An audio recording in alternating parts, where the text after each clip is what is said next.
ഞങ്ങളുടെയൊക്കെ മൈൻഡ് എന്ന് പറഞ്ഞാൽ വളരെ കോംപ്ലിക്കേറ്റഡ് ആയിരിക്കും. അതുകൊണ്ട് തന്നെ ഞങ്ങൾക്ക് എന്ത് വേണമെങ്കിലും ചിന്തിക്കാനും പറ്റും, എന്ത് വേണേലും കാണാനും പറ്റും. അപ്പൊ പിന്നെ മൈൻഡ് ഇല്ലാത്തവരുടെ കാര്യം എങ്ങനെയാ? അങ്ങനെയുള്ളവരാണെങ്കിൽ ഈ പ്രോഗ്രാം കാണാൻ പാടില്ല. ഇത് ചിരിച്ചു തള്ളാനുള്ള കാര്യമല്ല വത്സ. ഒരു പക്ഷേ നമ്മുടെ ബുദ്ധിയെ നിയന്ത്രിച്ചുകൊണ്ട് കോൺസെൻട്രേറ്റ് ചെയ്ത് കഴിഞ്ഞാൽ നമ്മൾ നമ്മുടെ ഫ്യൂച്ചറിൽ ആരാകാൻ കഴിയുമെന്ന് പോലും നമുക്ക് കാണാൻ കഴിയും മകനെ. ഇതിപ്പോ ഇത്തിരി കൂടി പോയെന്നാ തോന്നുന്നത്. അപ്പോ അദ്ദേഹം പറയുന്നത് സത്യമാണെങ്കിലോ? എന്ത് സത്യം? ഇങ്ങനെയുള്ള കേട്ടറിവുകളൊന്നും കണ്ണടച്ച് വിശ്വസിക്കാൻ പാടില്ല. ചില കാര്യങ്ങളിൽ ഒരു സത്യാവസ്ഥയും ഉണ്ടാവില്ല. കോഴിയാണോ മുട്ടയാണോ ആദ്യം ഉണ്ടായതെന്ന് ആർക്കെങ്കിലും അറിയാമോ? നിന്റെ വാചകോടി ഒന്ന് നിർത്തടാ പൊട്ടാ. അന്വേഷിച്ചറിയുന്നതിൽ എന്തായാലും തെറ്റ്. അതെ, ആദ്യം മുട്ടയാണോ കോഴിയാണോ ഉണ്ടായതെന്ന് നമുക്ക് ചെന്ന് കോഴിയോട് ചോദിച്ചിട്ട് വരാം. എന്തേ? അതല്ലടാ കഴുതേ. കോൺസെൻട്രേറ്റ് ചെയ്താൽ ഫ്യൂച്ചർ കാണാൻ പറ്റുമോ ഇല്ലയോ അതെന്തായാലും നമുക്ക് അറിയണം. എന്നാ പിന്നെ വാ, നമുക്ക് ഇപ്പൊ തന്നെ ഒന്ന്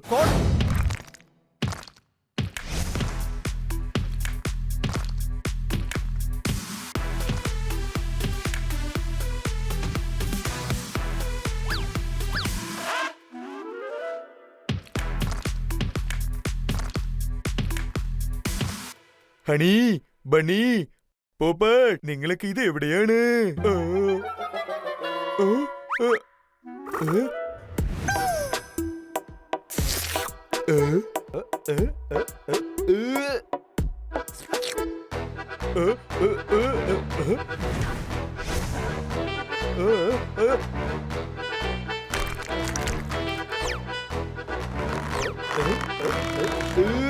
എന്റെ അമ്മേ, ഫ്യൂച്ചറിൽ ഞാൻ തിന്ന് തിന്ന് ഇത്രയും വലിയ തടിയനായി മാറിയോ? ആരെങ്കിലും ഒന്ന് രക്ഷിക്കാ. കുടുങ്ങിപ്പോയെന്നാണ് തോന്നുന്നത്. വലിച്ചിട്ട് വരുന്നില്ല. പുറത്തേക്ക് വലിക്കല്ല. പുറത്തേക്ക് എന്തിനാ വലിച്ചത്?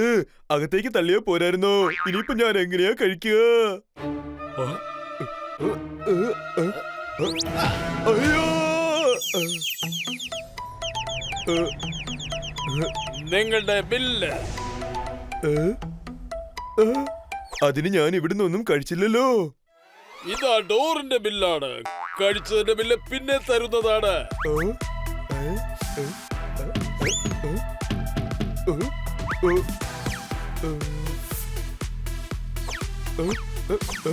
താങ്കളെ സ്വാഗതം ചെയ്യുന്നു.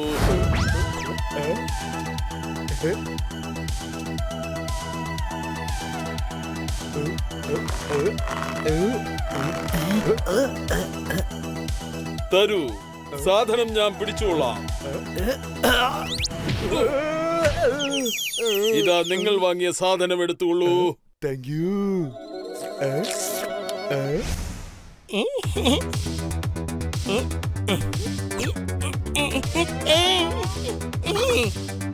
കൊള്ളാലോ, അടിപൊളി സ്വീറ്റ്സ്. എടാ കള്ള നിക്കടാ. എടാ എനിക്ക് വിശക്കുന്നു.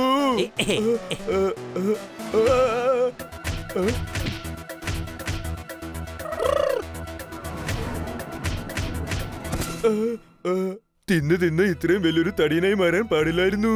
ഇത് കാരണം എന്റെ ഭക്ഷണം നഷ്ടമായി. ഇനിയിപ്പോ ഞാൻ വിശന്നിരിക്കേണ്ടി വരുമല്ലോ.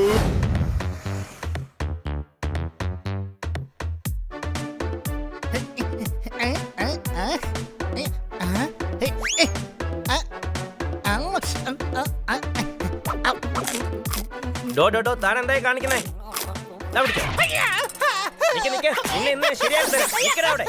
ഇനി മേലെ ഈ വഴിക്കണ്ട, അടിച്ചതിന്റെ പുറം ഞാൻ പൊളിക്കും കേട്ടോ.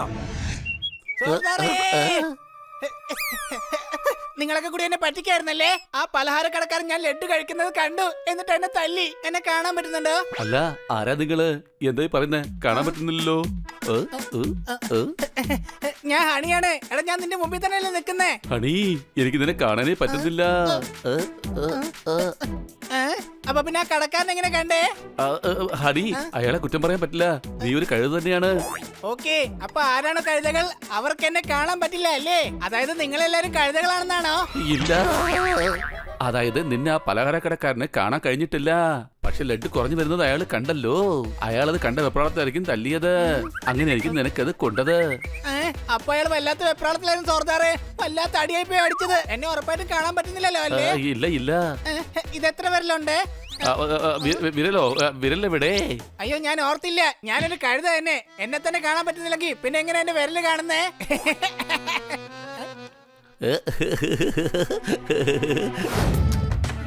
കൊച്ചുകുട്ടികൾ അമ്മയെ കണ്ടാൽ ക്യൂട്ടായി ചിരിക്കും. നിന്നെ ഞാൻ എന്തെങ്കിലും എന്റെ സ്വന്തമാക്കിയിരിക്കും. മുയലിനെ പിടിക്കാൻ നമ്മൾ എങ്ങനെയാണ് കെണിയൊരുക്കുന്നേ? എന്റെ പൊന്നു കാക്കറേ, ആക്ച്വലി ഞാൻ എങ്ങനെയാണ് എന്റെ ഇഷ്ടം നിന്നോട് തുറന്നു പറയുന്നേ? വെളിയിൽ വാതിലിന്റെ അടുത്ത് ആരോ വന്നെന്നാ തോന്നുന്നത്. ഇതാ നിക്ക്, ഞാൻ എന്താ വരുന്നു. അപ്പൊ ശരിക്കും എന്നെ കാണാൻ പറ്റില്ല അല്ലേ? കന്നാ സാർ എന്തായാലും ഇത്ര നേരം എന്നെ കണ്ടില്ലല്ലോ. പക്ഷെ ഇങ്ങനെ കാണാതിരിക്കുന്നത് തന്നെയാ നല്ലത്. കന്നാ സാർ കവിത ചൊല്ലി ചൊല്ലി ഫോട്ടോയെ പോലും വെറുപ്പിക്കാൻ തുടങ്ങിയിരിക്കുക. പക്ഷെ ഈ കിറ്റ് ഇത് എവിടെ പോയി? മിക്കവാറും മാർക്കറ്റിൽ പോയി കാണും. എന്നാ പിന്നെ അവിടെ ചെന്ന് അന്വേഷിക്കാലോ.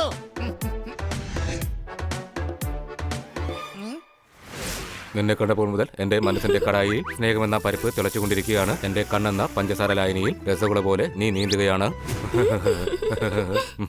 ആഹ് കൊള്ളാലോ ഡോക്ടർ ബാലു. എന്തായാലും ഇവരെ കൂടി ഒന്ന് പറ്റിച്ചു കളയാം. സ്വപ്നെ, നീ എത്ര നാളായി എന്റെ സ്വപ്നമാണ്. ഇനിയെങ്കിലും അത് സത്യമാക്കിക്കൂടെ? എന്റെ നെഞ്ചിലൂടെ ഓടുന്ന ആഗ്രഹങ്ങളുടെ റൈഡാണ് നീ. എന്റെ സ്നേഹമെന്ന അലുവയിൽ ചേർത്തിരിക്കുന്ന കശുവണ്ടിയാണ് നീ. കാണാൻ കഴിയാത്ത എന്താണോ അതിന്റെ ഗന്ധം മാത്രമേ നമുക്ക് കിട്ടൂ. അത് ഡോക്ടർ ബാലുവിന്റെ പെർഫ്യൂമിന്റെ ഗന്ധമായിരിക്കും. ആരാണ് നീ? പറയൂ. ഞങ്ങൾക്കിടയിൽ എന്തിനാണ് സംസാരിക്കുന്നത്? പറ്റുമെങ്കിൽ എന്നെ ഒന്ന് കണ്ടുപിടിച്ച് നോക്ക്. ഓ ഇല്ല, എനിക്ക് മനസ്സിലായില്ല. നിന്നെ എനിക്ക് കാണാൻ പോലും പറ്റുന്നില്ലല്ലോ. ആരോടാ സംസാരിക്കുന്നത്? നിങ്ങളുടെ പുറകിൽ ആരെയും കാണാനും ഇല്ലല്ലോ. ആരോ സംസാരിക്കുന്നത് പോലെ എനിക്കും തോന്നി. പക്ഷെ ഇവിടെ ആരെയും കാണുന്നുമില്ല. അപ്പൊ എന്നെ ആർക്കും കാണാൻ പറ്റുന്നില്ല. നീ സ്നേഹമെന്ന പായസത്തിനുള്ളിൽ ഉപ്പെന്ന തടസ്സം വാരിയിട്ട് കുളമാക്കാൻ നോക്കുന്നത് എന്തിനാണ്? അങ്ങോട്ട് പോകൂ.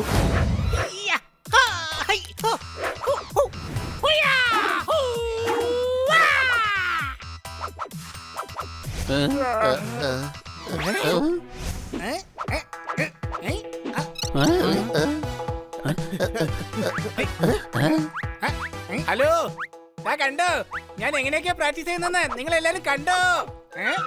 എടാ ഇവനെ ഒന്ന് പിടിച്ചു നിർത്ത്. ഇതെങ്ങാനും മേടം കണ്ടോണ്ട് വന്നാലേ പിന്നെ നമ്മളും തലകുത്തി നിന്ന് എക്സർസൈസ് ചെയ്യേണ്ടി വരും. സംശയമുണ്ടോ? ഐഡിയ എന്താ വെച്ചാ പറ. ഹണി, ഇത് നിർത്താൻ വേണ്ടി നമുക്കൊരു പ്ലാൻ തയ്യാറാക്കാം. ഹണി, നിന്നെ കാണാൻ പറ്റുന്നില്ലെന്ന് നമുക്ക് എല്ലാവർക്കും കൂടി പറയാം. കൊച്ചലിയാ, എന്റെ ഫ്ലൈങ് കിക്ക് എങ്ങനെയുണ്ടെന്നൊന്ന് നോക്കിക്കേ.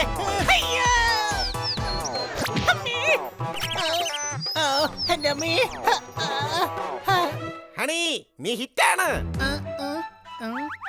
സൂപ്പർ ഹീറോയുടെ കിറ്റാണ്. നല്ല ഒന്നാന്തരം ഫിറ്റാണ്. നിന്റെ ശബ്ദം കേൾക്കുന്നുമുണ്ട്. പക്ഷെ നിന്നെ കാണാനും പറ്റുന്നില്ല. പക്ഷെ ഞാൻ നിങ്ങളുടെ മുന്നിൽ തന്നെയല്ലേ നിൽക്കുന്നേ.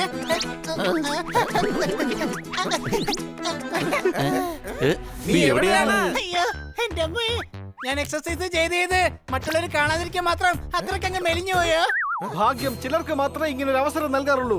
എന്നെ കാണാൻ പറ്റില്ലായിരുന്നെങ്കിൽ ഞാൻ എന്തൊക്കെ ചെയ്യുമായിരുന്നു. സംശയട്ടോ? വേഗം ബാഗിങ് തിരിച്ചതാ, അല്ലെങ്കിൽ നല്ല അടി കിട്ടും. ഒരുത്തരം തിരിച്ചറിയാൻ പോലും പറ്റില്ല ആരാ തല്ലിയതെന്ന്.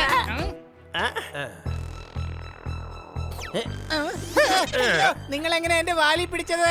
ശബ്ദം കൊണ്ടാണ് കണ്ടുപിടിക്കുന്നെങ്കിൽ എന്റെ മുഖത്തല്ലടോ പിടിക്കേണ്ടത്.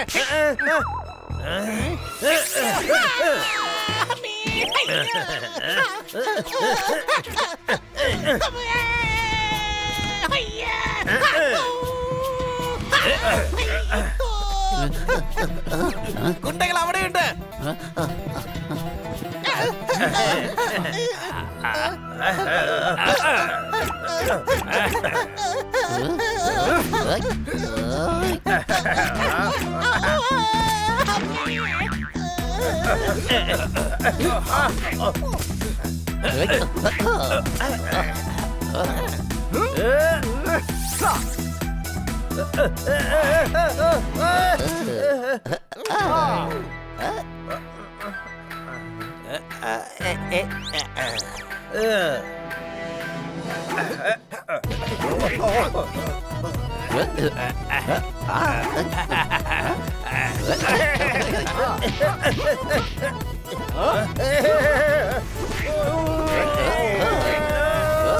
എന്തോന്നാണ് ഈ കാണിക്കുന്നേ?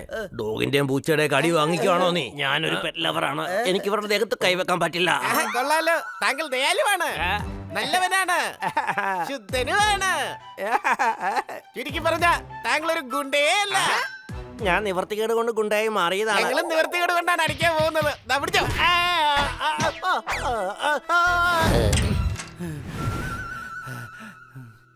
സുഹൃത്താറേ, സുഖമല്ലേ? അത്ര സുഖമൊന്നുമില്ല. ഈ റെഡ് അടിച്ചിടാൻ പറ്റുന്നുണ്ട്, പക്ഷെ ഈ വൈറ്റ് കിട്ടുന്നേ ഇല്ല. എന്റെ ഹണി, അദ്ദേഹം സുഖമാണോന്നാ ചോദിച്ചേ. ക്യാൻസർ രോഗികൾക്ക് ചെയ്യുന്ന ചികിത്സാ രീതിയാണ് കീമോ.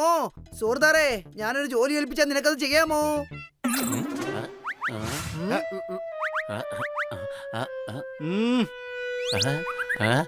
ചെയ്യാം. സോർദാറെ, സെൻസെക്സ് ആയാലും ഗെയിം ആയാലും ഒരിക്കലും പാതി വഴിക്കിട്ടിട്ട് പോകരുത്. സംശയമുണ്ടോ? ഇതാ കന്നാ സാറിന് തിരക്കായത് കൊണ്ടാണ്. അതെ, എനിക്കൊരു അർജന്റ് മീറ്റിംഗിന് പോകേണ്ടി വരും. മാത്രമല്ല ചേച്ചിക്ക് അർജന്റ് ആയിട്ട് ഒരു കൊറിയർ വായിക്കണം. ഞാൻ ആ മീറ്റിംഗിന് പൊയ്ക്കൊള്ളാം. അയ്യോ വേണ്ട വേണ്ട, മീറ്റിംഗിന് ഞാനാണ് പോകേണ്ടത്. കൊറിയർ നീ അയച്ചാ മതി. അത് ഞാൻ ചെയ്തോളാം. സർക്കാർ കറണ്ട് അടക്കം എല്ലാ സാധനങ്ങളുടെയും വില കൂട്ടുകയാണ്. ഒരു ജോലിയും ചെയ്യില്ലെന്ന് പറയില്ല. സോർദാർ വളരെ നല്ലവനാണ്. അടികൈ. എന്നാൽ വരൂ, എന്താണ് കൊറിയർ ചെയ്തത് പറഞ്ഞേക്കൂ. നല്ലവനാകാനുള്ള ഓട്ടത്തിനിടയില് ഈ സോർദാറിന് എപ്പോഴെങ്കിലും ഒരു പണി കിട്ടും. ഇപ്പൊ ശരിക്കും പണിയിട്ടത് നമുക്കാടാ. ഇനിയിപ്പൊ 3 പേര് ചേർന്ന് എങ്ങനെയാ ക്യാരംസ് കളിക്കുക? ലോകത്ത് ഇതുവരെ പരിഹരിക്കാൻ പറ്റാത്ത ഒരു പ്രശ്നവും ഉണ്ടായിട്ടില്ല. നീ ആദ്യം ഇപ്പുറത്ത് നിന്ന് കളിക്കണം, പിന്നീട് അപ്പുറത്ത് പോയി നിന്ന് കളിക്കണം.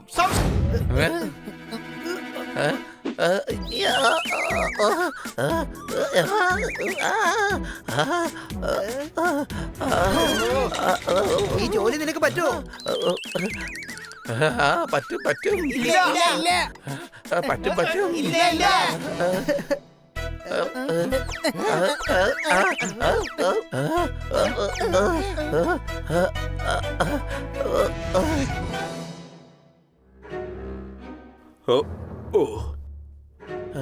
മിക്കവാറും സോർദാറിന്റെ സഹായം വേണ്ടി വരുമെന്നാണ് തോന്നുന്നത്. അയ്യോ,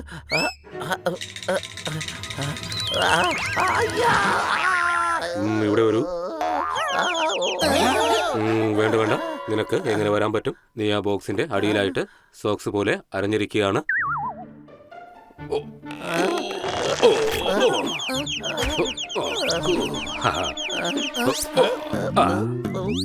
ഈ ബോക്സിന് നിന്റെ ഭാരത്തേക്കാൾ കൂടുതലുണ്ട്. നിനക്ക് പറ്റുന്നതിനേക്കാൾ കൂടുതൽ ഭാരം ചുമക്കാൻ ശ്രമിച്ചു കഴിഞ്ഞാൽ നിന്റെ ലൈസൻസ് വരെ കട്ടാകും. പിന്നെ ആ ലൈസൻസ് കിട്ടാൻ നീ ഒരുപാട് കഷ്ടപ്പെടും. മനസ്സിലായോ? നമ്മളെ കൊണ്ട് ചെയ്യാൻ പറ്റുന്ന ജോലിക്ക് മാത്രമേ ഓക്കെ പറയാവൂ. സംശയമുണ്ടോ? കന്നാ സാർ ഈ ബോക്സ് കൊറിയർ ചെയ്യാൻ പറഞ്ഞിരുന്നു. അദ്ദേഹത്തോട് എങ്ങനെയാണ് പറ്റില്ലെന്ന് പറയുക. ഒരു കാര്യം ചെയ്യൂ, ആ ബോക്സ് എടുത്ത് ആ ബൈക്കിൽ വെക്കൂ, ബുദ്ധി പ്രയോഗിക്കൂ, എന്നിട്ട് ബൈക്ക് തള്ളൂ. ബോക്സ് കൊറിയർ ചെയ്യൂ, എന്നിട്ട് ബൈക്ക് കൊണ്ടുവന്ന് ഗ്യാരേജിൽ കൊടുത്താൽ മതി. ഇതിനിടയിൽ എന്റെ കാര്യം കൂടി നടക്കുമല്ലോ. ഓക്കേ.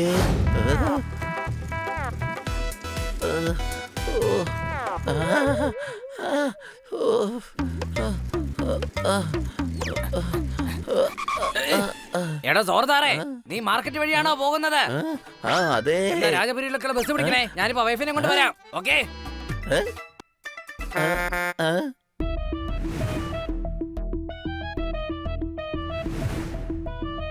നിർത്ത്. അയ്യോ ചേട്ടാ നിർത്ത്. നിർത്ത്.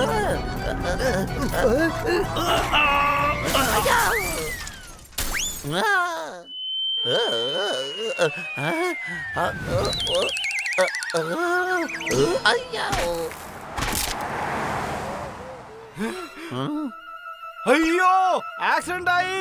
എടാ, നമ്മുടെ സോർദാറിന് ആക്സിഡന്റ് ആയി. വേഗം വാ.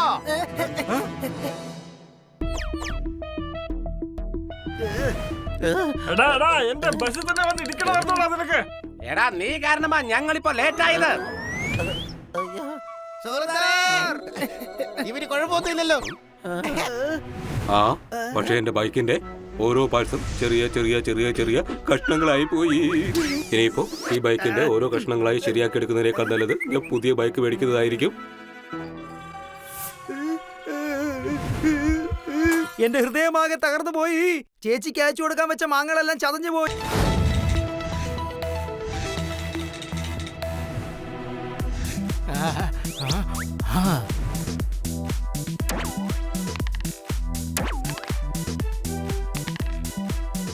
അളിയ, സ്കൂളിൽ പോവാതെ ഇങ്ങനെ കളിച്ചു നടക്കാൻ എന്ത് രസമല്ലേ? കുട്ടികളെ, ജ്ഞാനം വളരെ അത്യാവശ്യമുള്ള ഒരു സംഗതിയാണ്. അതായത് പഴത്തിന്റെ തൊലി ഉരിയാതെ നമുക്കത് കഴിക്കാൻ പറ്റില്ല. അതുപോലെ ജ്ഞാനം എന്ന പഴം കഴിക്കണമെങ്കിൽ അലസത എന്ന പഴത്തൊലിയെ ഉരിഞ്ഞു കളയണം. സംശയമുണ്ടോ? താൻ വലിയ ജ്ഞാനിയാണോ? സംശയമുണ്ടോ? എന്നാ പറ, ഓറഞ്ച് പുറമെന്ന് കണ്ട ഉരുണ്ടിരിക്കും, പക്ഷെ അതിന്റെ ഉള്ളിൽ എന്താ വിണ്ടിരിക്കുന്നത്? പറയുന്നേ. എന്നാ അത് വിട്ടേക്ക്, ഇത് പറയ്. പാലിന്ന് വെണ്ണയും വെണ്ണയും നെയ്യും ഉണ്ടാക്കാറുണ്ടല്ലോ, പിന്നെ നെയ്യ് എന്തുകൊണ്ട് പാലാക്കാൻ പറ്റുന്നില്ല? ശരി, എന്നാ അത് വിട്. ഒരു കാടക്കോഴിയുടെ മുന്നിൽ 2 കാടക്കോഴി, മറ്റൊരു കാടക്കോഴിയുടെ പിന്നിൽ 2 കാടക്കോഴി. അപ്പൊ മൊത്തം എത്ര കാടക്കോഴി? 3 കാടക്കോഴികൾ. സംശയമുണ്ടോ? അല്ല, 5 കാടക്കോഴി. അല്ല, അതെങ്ങനെയാവും? ഞങ്ങളുടെ കാടക്കോഴി നടുക്കാണ് നിൽക്കുന്നത്. 2 കാടക്കോഴി മുന്നിലും 2 കാടക്കോഴി പിന്നിലുമാണ് നിൽക്കുന്നത്. അപ്പൊ 5 ആയില്ലേ? ശരി, എന്നാ ഇനി പറ, എന്റെ തലയിൽ എത്ര മുടിയുണ്ടെന്ന്? അതിനിപ്പോ ഈ മുടിയുടെ എണ്ണം ആർക്കാ പറയാൻ പറ്റുക? ഞാൻ എണ്ണി കാണിക്കാമല്ലോ. ഇവന്റെ തലയിൽ 3,12,09,030 കോടിയുണ്ട്. നീ പറയുന്നത് നുണയാവാനും സാധ്യതയില്ലേ? പിന്നെ എങ്ങനെ ഞാൻ വിശ്വസിക്കും? അത് ശരി, തനിക്കപ്പോ വിശ്വാസമായില്ലേ? എങ്കിൽ സ്വയം എണ്ണി നോക്ക്. സംശയം പെട്ടെന്ന് എണ്ണി നോക്ക്.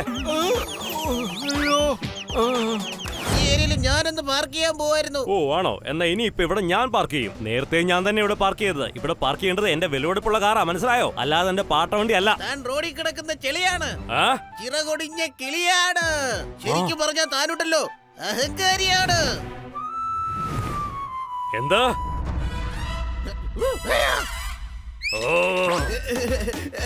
അങ്ങനെയാ എനിക്ക് തോന്നിയത്. പക്ഷെ താൻ അങ്ങനെയല്ല. എനിക്ക് നന്നായിട്ട് അറിയാം. താൻ തന്റെ ഈ വണ്ടി മാറ്റിയിട്ട് എന്റെ വണ്ടി പാർക്ക് ചെയ്യാൻ അനുവദിക്കുമെന്ന്. അതൊന്നും ഇവിടെ നടക്കില്ല. എടോ, ഞാനൊന്ന് പറയുന്ന കേൾക്ക്. ഞാൻ ഒരാളെ കാണാൻ വേണ്ടി വന്നതാണ്. ഇപ്പൊ തന്നെ വൈകി. വീണ്ടും വേറെ പാർക്കിംഗ് അന്വേഷിച്ചു പോയാൽ ഒരുപാട് വൈകി പോകും. അത് ശരി, വലിയ ധൃതിയാണല്ലേ? എന്നാ ഞാൻ ഇപ്പൊ തന്നെ എത്തിക്കാം. എങ്ങോട്ടാണ് പോകേണ്ടത്? അങ്ങോട്ട് തിരിഞ്ഞേക്ക്. ബുൾബുൾ,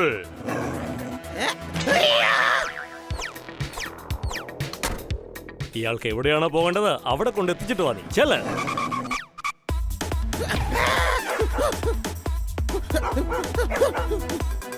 ബൈ.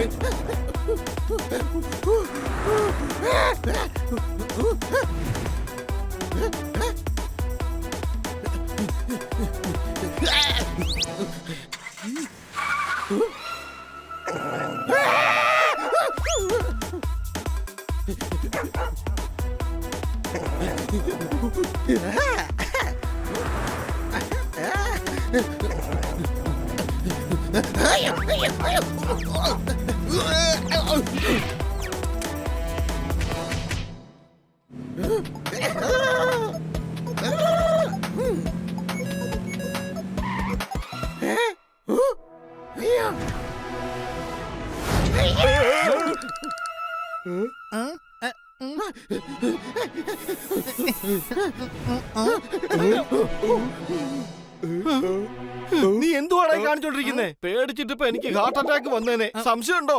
എന്റെ പോപ്പട്ടെ, എനിക്കിപ്പോ ഫ്യൂച്ചറിൽ ഹാർട്ട് അറ്റാക്ക് വന്നേനെ. ഓ, അപ്പൊ നിനക്ക് ഫ്യൂച്ചറിൽ ഹാർട്ട് അറ്റാക്ക് വരാൻ പോവാണല്ലേ? എന്നാ പിന്നെ ഇപ്പൊ തൊട്ട് സൂക്ഷിക്കേണ്ടി വരുമല്ലോ. എടാ, അതങ്ങനെയല്ല. ഒരു ചെക്കൻ എന്റെ നേരെ ബുൾഡോഗിനെ അഴിച്ചു വിട്ടു. ഫ്യൂച്ചറിലെ പിള്ളേര് ഭയങ്കര അപകടകാരികളാ. മാത്രമല്ല തല്ലുള്ളിടുവാ. അതെന്താ, നിന്റെ പുറകെ അവര് ബുൾഡോസറെ വിട്ടായിരുന്നോ? പക്ഷെ നിനക്ക് പറന്നു പോവായിരുന്നല്ലോ.